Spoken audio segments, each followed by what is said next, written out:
सभी को आवाज़ आ रहा है? आई होप क्लियर है। तो वेलकम स्टूडेंट्स, आप सभी का बहुत बहुत स्वागत अपने यूट्यूब चैनल जय हो इंस्टीट्यूट पे। क्या हाल चाल है?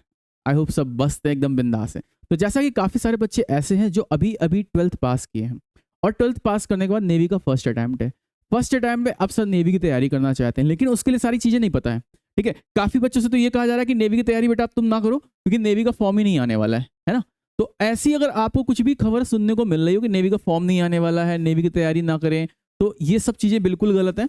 आपको मैं बता दूं, ठीक है, नेवी की आप आराम से तैयारी करो, मन लगा के एकदम बेहतरीन तरीके से। ठीक है, आपका नेवी का फॉर्म भी आएगा और नेवी की वैकेंसी भी आएगी। आपके पास सफिशिएंट है टाइम। जो बच्चे अभी अभी 12th पास किए हैं, यानी रिसेंटली उन्होंने 12th पास किया, तो तुम्हारे पास बहुत ज़्यादा समय है।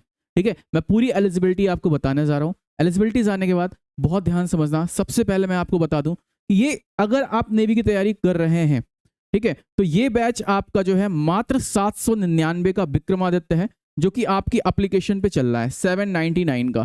ठीक है, जय एप्लीकेशन पे चल रहा है। नेवी का एकदम डिटेल बैच है, प्योर नेवी का बैच है। अगर आपको ज्वाइन करना है तो आप जय इंस्टीट्यूट एप्लीकेशन डाउनलोड करके इस बैच को ज्वाइन कर सकते हो, क्योंकि आप भी देखेंगे नेवी के सबसे हाईएस्ट सिलेक्शन अपने यहाँ से होते हैं और बहुत अच्छे से होते हैं, क्योंकि अभी आपके पास बहुत सारा समय है। इसका जो एग्जाम है अभी नहीं होना है, अप्रैल में होना है, अप्रैल मई में। तो आपके पास प्रॉपर टाइम है और बहुत अच्छे लेवल पे तैयारी कर सकते हो। लास्ट में फिर आप सोचते हो 2 महीने पहले लेंगे बैच, फिर वो मजा नहीं आएगा। ठीक है, अब मैं बताने जा रहा हूँ आपको नेवी की सारी डिटेल।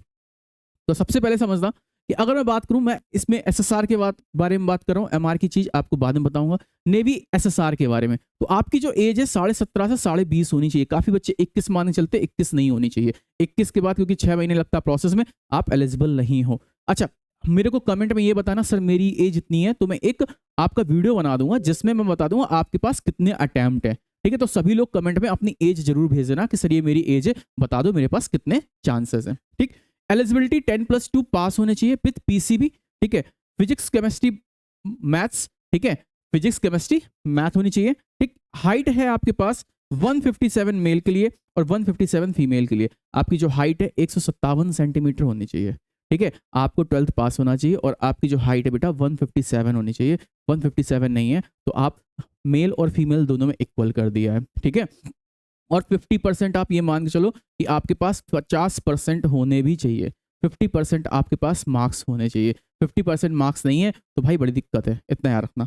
आगे चलो। ठीक, अब मैं बात करता हूँ एग्जाम प्रोसेस। तो एग्जाम प्रोसेस 2 प्रोसेस में होता है, स्टेज 1 एंड स्टेज 2।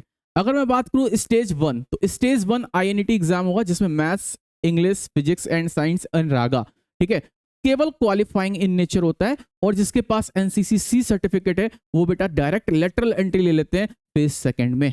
ठीक है, ये आपका कंप्यूटर बेस्ड टेस्ट होता है जिसमें आपके पास नेगेटिव मार्किंग भी होती है। ये क्वालिफाइंग इन नेचर है, आपको पास करना है बस, इसके नंबर काउंट नहीं होते हैं।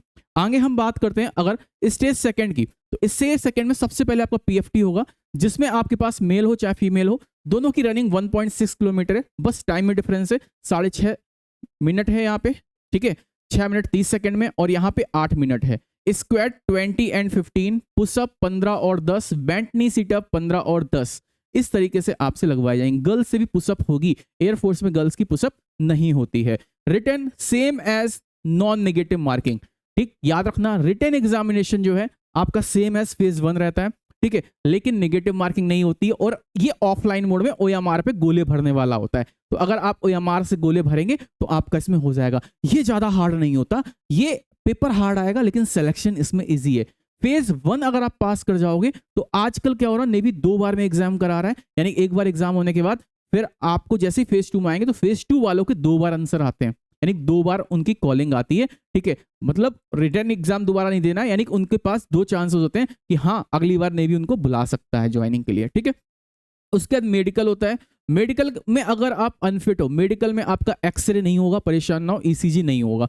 एक्सरे ECG नहीं होता, जो बच्चे इस चीज को लेकर परेशान होते हैं। और अगर आपको रीमेडिकल दिया जाता है 21 डेज के अंदर रीमेडिकल हो जाता है और इसकी ज्वाइनिंग बहुत फास्ट होती है। ठीक है, मतलब फॉर्म आने के 7 महीने के अंदर आपका सब कुछ हो जाएगा। तो भाई आपके पास बहुत टाइम है, आराम से तैयारी कर सकते हो। आप एप्लीकेशन पे जाके बैच ले सकते हो, मात्र 799 का टिल एग्जाम, 1 साल वैलिडिटी के साथ है। ठीक है, आप बहुत अच्छे से तैयारी कर लोगे। तो सभी लोग फटाफट से नेवी की क्वालिफाइंग जान लो और देखो क्या आप क्वालिफाई हो। कोई दिक्कत है तो मेरे को कमेंट करना, ठीक है, आपकी डिटेल हम देख के उसमें सही करा देंगे क्या आपको इशू है। और अपने डॉक्यूमेंट्स रेडी कर लो क्योंकि आपके पास टाइम है बहुत कम, 7 से 8 महीने के अंदर पेपर होने वाला है, मतलब आपका पास फॉर्म आने वाला है, उसका फिर पता नहीं चलता पेपर कब होगा। आखिरी के इंतजार करोगे तो भाई साहब कुछ नहीं कर पाओगे। याद रखना, लास्ट का जो वेट करता है वो लास्ट में ही रह जाता है और फिर आगे दोबारा तैयारी करता है। तो अभी से तैयारी चालू कर दो। ये मत सोचो कि सर आगे तैयारी करेंगे, फॉर्म आने पे करेंगे, वैकेंसी आने पे करेंगे। वैकेंसी 1000% है कि 2025 में आ रही है, तो आपको तैयारी अभी से कर देनी चाहिए। तब तक के लिए जय हिंद, जय भारत, वंदे मातरम। लो चालू करें।